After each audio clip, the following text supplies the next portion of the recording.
If you have been following my channel for a bit, then you should already know that I am an absolute nu metal junkie, and needless to say, I have been very happy to see the genre receiving more and more love in recent times, especially after all the years of it being labeled as one of the most embarrassing things to happen to music.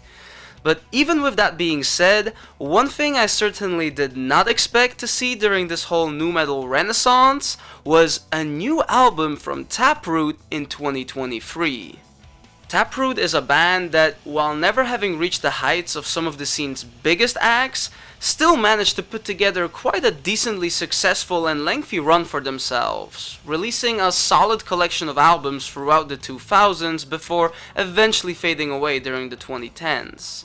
But fast forward another decade and Taproot suddenly came back with a new record, a comeback which has inspired me to shine some more light on these guys who I've always personally considered to be one of the more underappreciated groups of their time. This is a video that I've been meaning to make for months now, so without any more further ado, let's get into the rise, fall, and eventual return of Taproot. And like with every good story, we must start at the beginning. The year was 1997 when frontman Stephen Richards, together with childhood buddy and guitar player Mike DeWolf, formed Taproot in the city of Ann Arbor, Michigan, with the lineup being finalized with the additions of college friends Philip Lipscomb and Jared Montague, who played bass and drums respectively. The band name was suggested by DeWolf while he was flipping through a thesaurus during a phone call with Richards. The guitarist stumbled onto the word Taproot, which both of them felt was a perfect way to describe what they were going for, music that had more to explore below the surface. The word also meant the soul and spirit within earth medicine of native tribes, which Richards felt really connected to his songwriting. The band quickly went to work, garnering a local underground following thanks to their live performances and independent releases. But hungry for more, the outfit was still looking to take the next step, which would come in 1998 when the group sent their demo to the one and only Fred Durst, frontman of Limp Bizkit. And while this might sound a little ridiculous to some of you these days, it cannot be understated just how influential Durst was within the scene back in the day, having played a major role in jump-starting the careers of bands like Stained, Puddle of Mud, and a personal favorite of mine, Cold. In any case, Mr. Chocolate Starfish was impressed with Taproot's material and started pulling some strings, giving the band more widespread exposure by publicly endorsing them and, most notably, offering them a contract with Interscope Records. At first, this seemed like the golden ticket that the band was looking for. However, reality turned out to be a bit more complicated, as negotiations with the label proved to be difficult, and certain disagreements prompted Taproot to look for alternatives and ultimately sign with Atlantic Records instead. This sudden turn of events did not rub Fred the right way, to say the least. The Limp Bizkit frontman saw it as a complete betrayal after having taken the group under his wing, and infamously left an extensive vulgar message on Stephen Richards' answering machine after the whole ordeal took place, angrily taking shots at Taproot and their manager David Benveniste. Steve, Fred Durst. Hey man, you fucked up. You don't ever bite the hand that feeds in this business, bro. And your fucking manager, Suckerberg's a fucking idiot, loser motherfucker going nowhere. You just chosen that path. Took you under my wing, brought you to my house. Fucking talked about your ass on radio and press. And you embarrassed like me and the Interscope family. Your association with Limp Bizkit doesn't exist. Your manager slings our name around. He's gonna be blackballed and probably be erased. And you will too. He's a fucking idiot. You're gonna fucking learn from this time right here. I hope you let your band know that you just fucked yourself. You need to be associated with somebody in this business. You need something to get you out there and put you out there and believe in it. Now you got enemies, and you're fucking yourself already. Tell your friend that. Don't fucking show up at my shows, because if you do, you're gonna get fucked. Alright? You and your fucking punk ass, man. You call your fucking manager, David Menezes, whatever. Ask him what he's done and doing. You're a fucking dumb motherfucker. You're learning right now exactly how to ruin your career before it gets started. All the luck, brother. Fuck you. Rejecting Durst and getting under his skin like this certainly earned the band a lot of respect amongst the vast crowds of Limp Bizkit haters, but in retrospect, it's debatable whether or not this was the right decision in the long run. But whatever the case may be, this whole answering machine story is stuff of legend and probably one of the things that Taproot is most known for. Once the dust had settled, the band had little time to distance themselves from the drama before having to get back to work with their newfound major label backing, as with the help of Jack Osbourne, the son of Ozzy Osbourne himself, Taproot secured themselves a spot on the second stage of Ozfest 2000. And feeling pressured by higher-ups to have an album ready in time for the tour, the group went into the studio and recorded their full-length debut Gift in just 6 weeks, with the album coming out that summer on June 27th of 2000. The record largely consisted of material that the band had already written and performed before independently, with only 2 new songs being written specifically for the album. In the years since its release, Gift has garnered a bit of a reputation as one of nu metal's most underrated albums, something that I definitely agree with. I've even seen it get compared to some of Korn's early material, and I understand where those people come from. Thematically, the album deals with topics like depression, isolation, self-loathing, and toxic relationships. And it's these dark, relatable themes that I always found to be one of Gift's core strengths, something only further heightened by the record's raw sound. It's not overproduced or needlessly polished. It all feels raw and gritty, as this subject matter should, making everything sound that much more real and genuine.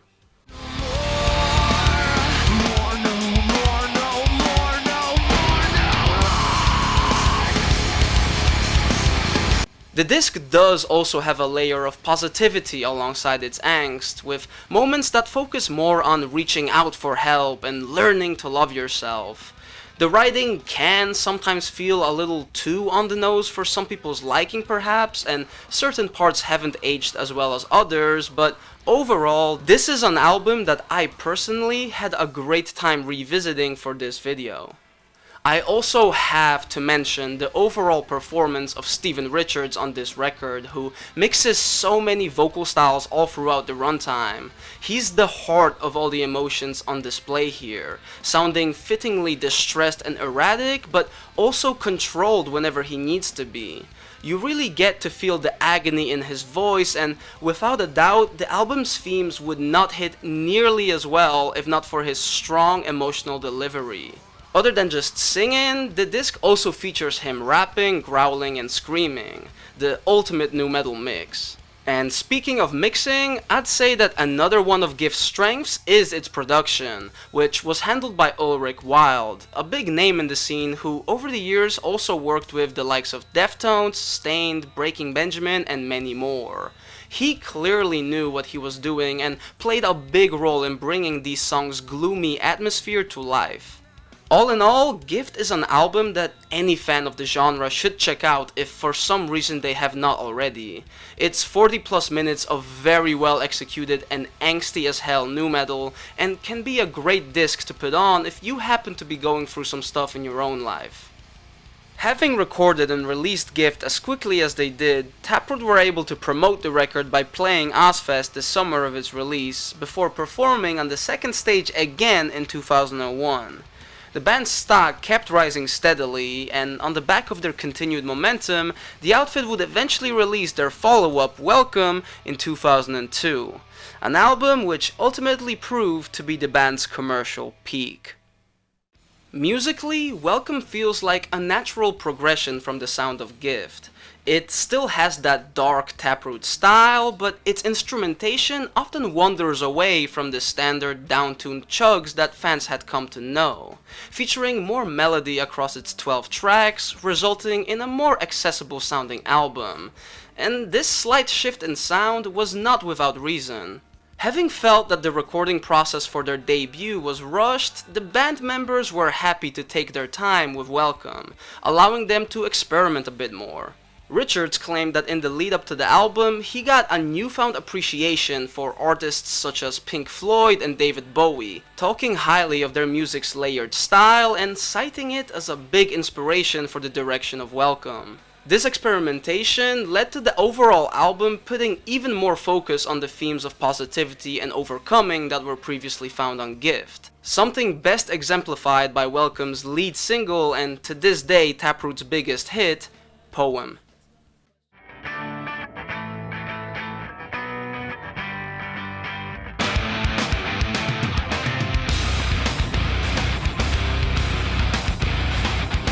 Peaking within the top 10 of the alternative chart and the top 5 of the mainstream rock chart, Poem is by far the band's most successful song, and for good reason.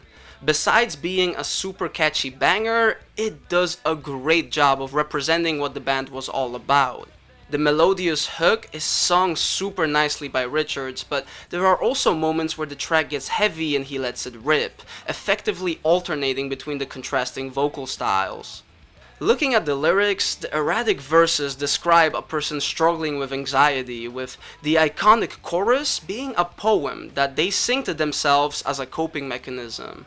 The track is about calming yourself down in a difficult moment and ultimately being able to get through it, something which clearly resonated with many people. The song's success helped Welcome become the band's best-selling album to date, and it remains Taproot's high point. Sure, it's not a super heavy face melter, but it didn't need to be and showed off the band's versatility really well, which was a consistent theme on the entirety of the record. Don't get the wrong idea about this album though, the more hopeful themes don't suddenly turn the whole experience into sunshine and rainbows, as Welcome is still very much aimed at resonating with the listener, which it does well. Perhaps it is also worth noting that many years later, it was revealed that the album was originally going to feature a collaboration with Lane Staley of Alice in Chains, but this unfortunately never came to fruition due to Staley's passing in April of 2002. But all in all, Welcome very much succeeded in being a worthy follow-up to the band's debut, and while I personally prefer the overall sound of Gift more, I definitely respect the band for not wanting to stagnate and just keep doing what they had been doing since their inception in the 90s.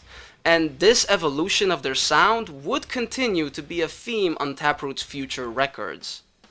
Perhaps motivated by the success of Poem and Welcome, Taproot felt a lot more comfortable to lean even further into a more melodic direction, doubling down on it with the release of their third album, Blue Sky Research, in 2005. A record that I've actually already made a video on years ago. And though the quality of it has not aged well at all, I do still stand by a lot of the things I said back then. Most importantly, that I consider this a very underrated release.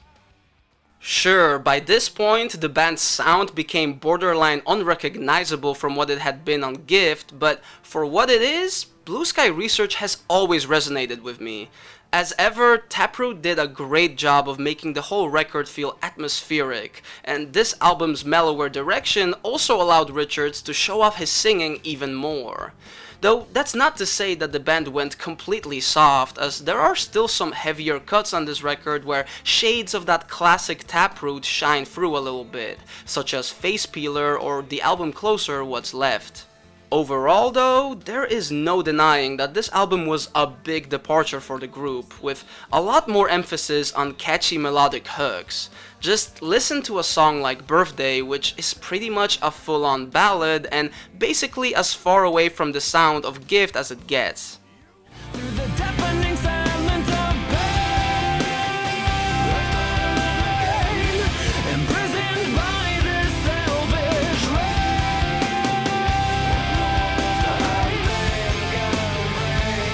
But even with all these changes, I stand by the fact that this album is still very good for what it is. The band attempted to further evolve their sound and they pulled it off super well in my opinion. I can certainly understand that it's not everyone's cup of tea, especially coming off of the band's earlier work, but you should definitely at least give Blue Sky Research a chance. There are genuinely a lot of good underrated cuts all over the tracklist that deserve more love. What was more concerning than the record's stylistic shift, however, was its underwhelming commercial performance, as despite its lead single Calling performing pretty well on rock radio, the album sales of Blue Sky Research fell way short of expectations, which led to Taproot having to rethink their approach and make some adjustments. This included going back to touring in a van instead of a bus, handling their own merchandising themselves, and most notably, parting ways with Atlantic Records, whose support of the group had been strongly declining at this point. The band was reportedly unhappy with a lot of the label politics taking place behind the scenes, as Atlantic not only had a whole song cut from Blue Sky Research against Steven Richards' wishes, but also completely went back on plans to release the track Face Peeler as a third single because they felt the album wasn't selling enough. With all of this in mind, it does kinda make you wonder how the group's career would have panned out had they chosen to sign with Interscope all those years ago. Whether they would have been better off or not is hard to say, but it is something worth thinking about. Whatever the case, the most important takeaway from everything was that Taproot were now without major label backing again, and instead of signing elsewhere, the band decided to continue without a record deal for the time being, eventually releasing their first independent record since the 90s in 2008, titled Our Long Road Home, with the album title referring to the recording process taking place in the Ann Arbor area, which meant the band members could stay close to their families and loved ones for a change. Steven Richards specifically lived only about 10 minutes away from where the album was being recorded, and said that being at home allowed the group to be inspired by the things they knew and loved, instead of being forced to be creative while being thousands of miles away. With their careers back in their own hands and the recording sessions taking place closer to home, some may have expected the album to be a return to the band's roots, but Our Long Road Home was actually a continuation of the sound Taproot explored on their previous record, consisting of even more melodies and more catchy choruses, going as far as including a female guest vocal feature on the song It's Natural. Now, as I personally do not have a problem with the lighter Taproot style, I don't mind any of this. In fact, the album's lead single Wherever I Stand is actually some of the band's best and most underrated work in my opinion.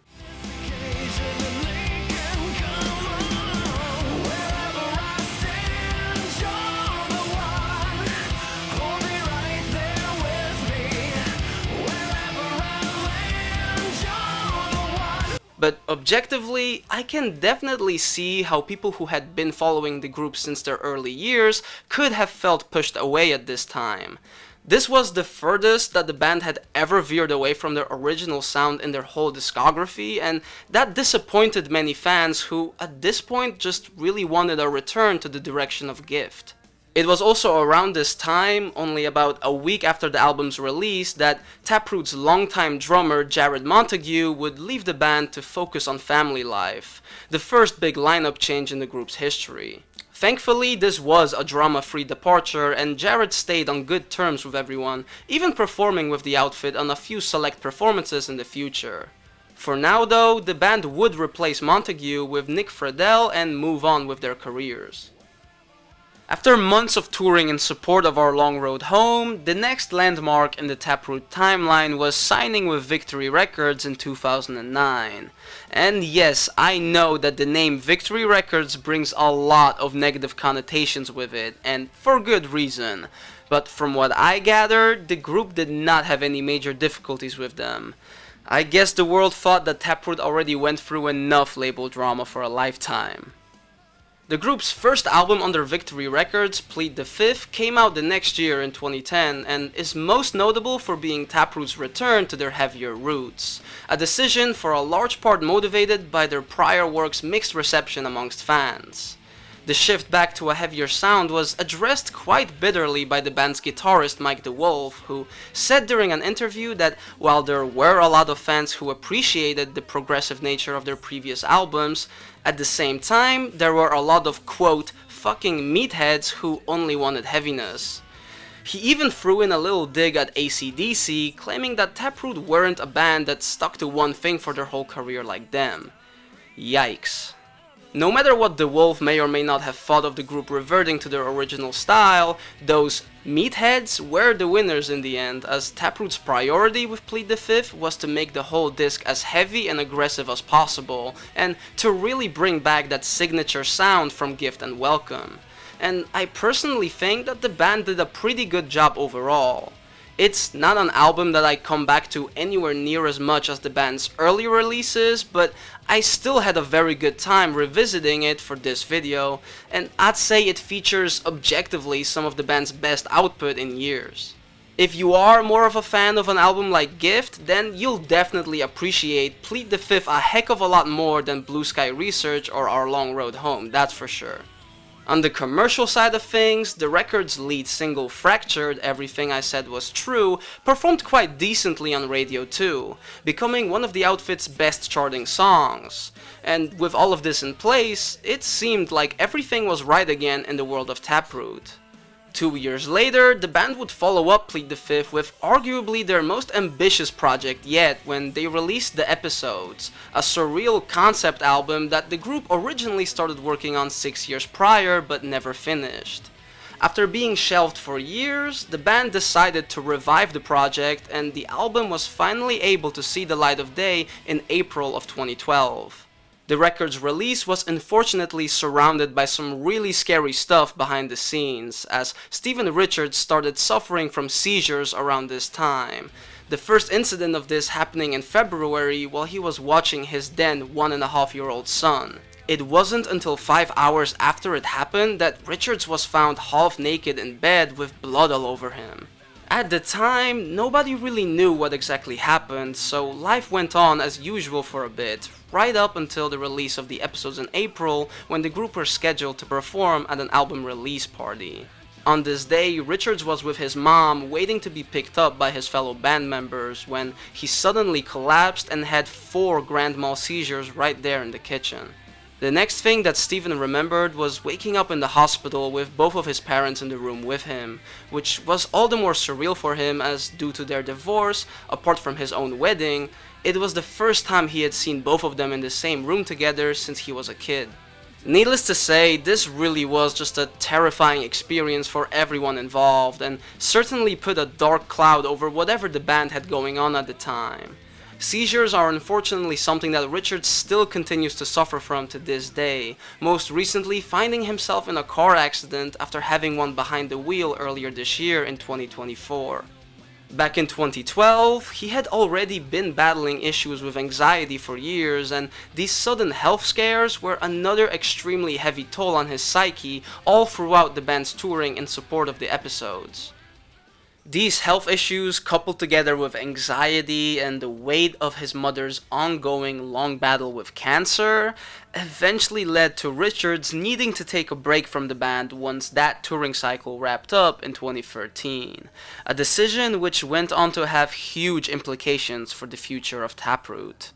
Things remained pretty quiet all throughout 2014, without any activity from the group, but that all changed when they were approached to perform at local Michigan festival Dirtfest in 2015.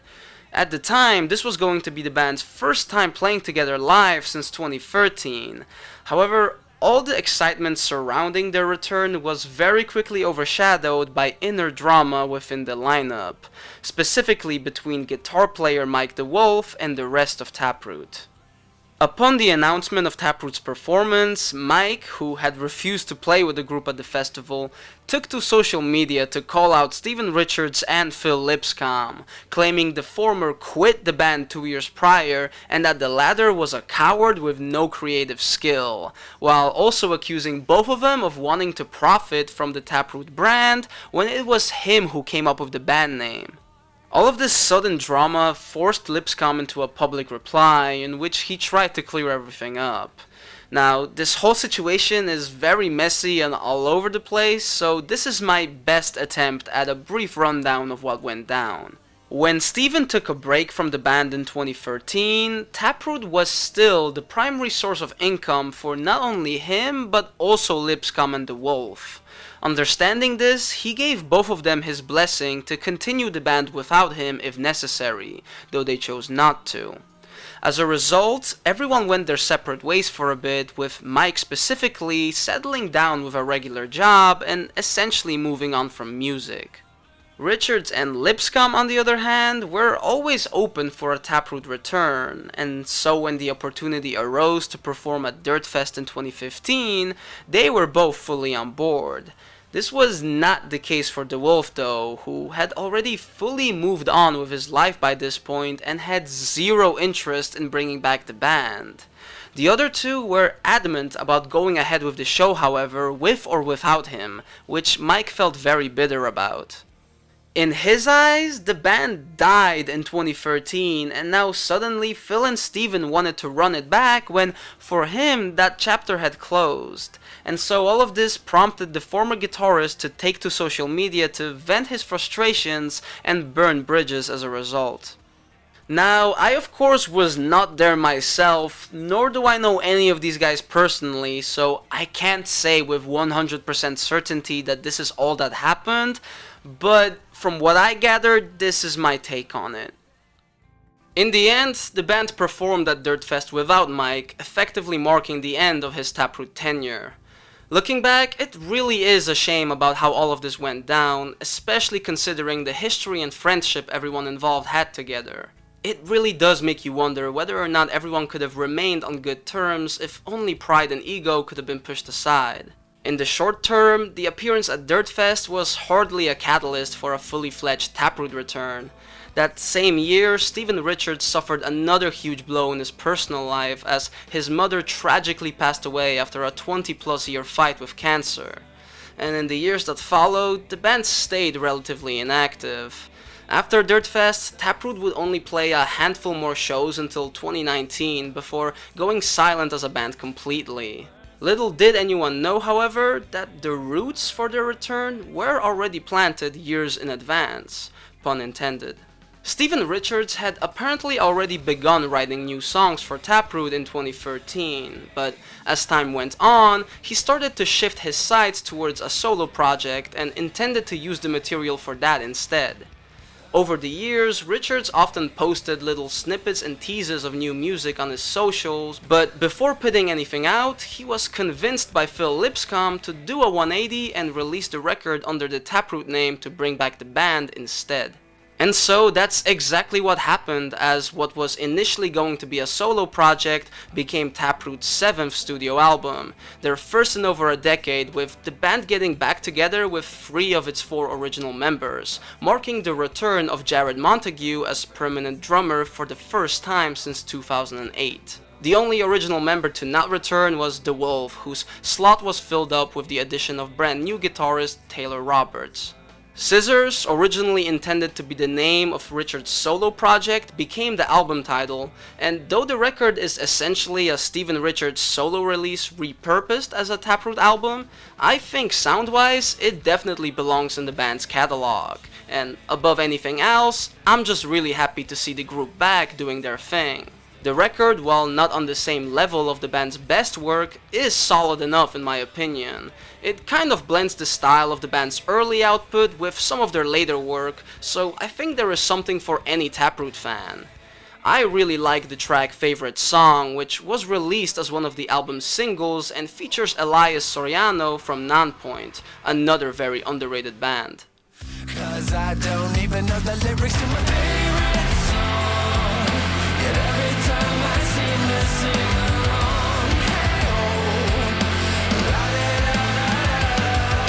the song also has a pretty cool, if somewhat sketchy looking music video that was filmed on location in Buffalo Bill's house from Silence of the Lambs, showing a lot of the cool memorabilia around the premises. I don't know what any of it has to do with this song, but I'm a fan of Silence of the Lambs, so I don't really care. To support the release of the album, the band went out on the road for their first proper tour in a decade, and to further play into the nostalgia, during live performances, they even brought back their iconic all-white outfits that they had worn at Ozfest. So if you just squint your eyes a little bit, it almost feels like time jumped back 20 plus years. According to Richards, the release of Scissors is anything but a one and done deal, but the band is not looking too far ahead as of right now, with the frontman saying that for now they're just enjoying the ride and seeing where it takes them. Wherever that might be, I'll definitely be following them, and I'm crossing my fingers that hopefully these guys won't have to face any more drama on their paths in the future. And that brings us to present day and the end of the story of Taproot. For now. I hope that I was able to do it justice and perhaps convince some people to check these guys out. They might not have a Korn-like legacy, but if you're a nu metal fan like me and haven't heard of Taproot, then you should definitely give them a chance. Anyway, that's it for this video. As always, thank you guys so much for watching.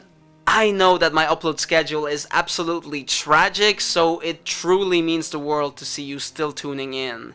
I hope you guys enjoyed. Please leave a like if you did, and be sure to leave a comment down below if any of you have thoughts or opinions to share in regards to Taproot. For now though, my name has been F.A.D, and I'm gonna see you guys in my next video. Bye.